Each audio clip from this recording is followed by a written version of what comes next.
जय गजानन. सहसा करून जन्मकुंडली प्रिंट करून काढून ठेवू नये. जर काढून ठेवली असेल, कारण भरपूर जणांना लागते, जर तुम्ही काढून ठेवली पण असेल तर तिला उत्तम आणि व्यवस्थित पद्धतीने ठेवा, कारण त्याच्यामध्ये तुमचं जन्माचा सगळेच ग्रह वगैरे सगळ्या काही गोष्टी असतात.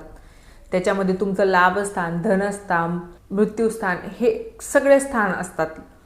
तर ते तुमचं जन्मकुंडली एक पॉवरफुल डायग्राम असतो आणि तो जर तुम्ही अस्तव्यस्त कुठेही ठेवला तर तुमची कुंडली खराब होत असते. जर तुम्हाला तुमची जन्मकुंडली स्ट्रॉंग आणि पॉझिटिव्ह करून घ्यायची असेल तर तुमची जन्मकुंडलीला एका भोजपत्रावर ड्रॉ करा. त्याच्यावर जे ग्राफ्स दिलेले असतात, नंबरिंग्स दिलेले असतात, तुम्हाला जर ते कळत नसतील तरीही ते जसेच्या तसे एका भोजपत्रावर ड्रॉ करून त्याला फ्रेमिंग करून आणा आणि त्याच्यावरून रोज एका मोरपिसाने त्याचे, म्हणजे आपण जसं नजर उतरवताना बऱ्याचदा आपण मोरपिसाचीही नजर उतरवतो. 11 वेळेस, 7 वेळेस, 9 वेळेस तसं उतरवायचं आहे आणि ते डेली करत राहायचं आहे.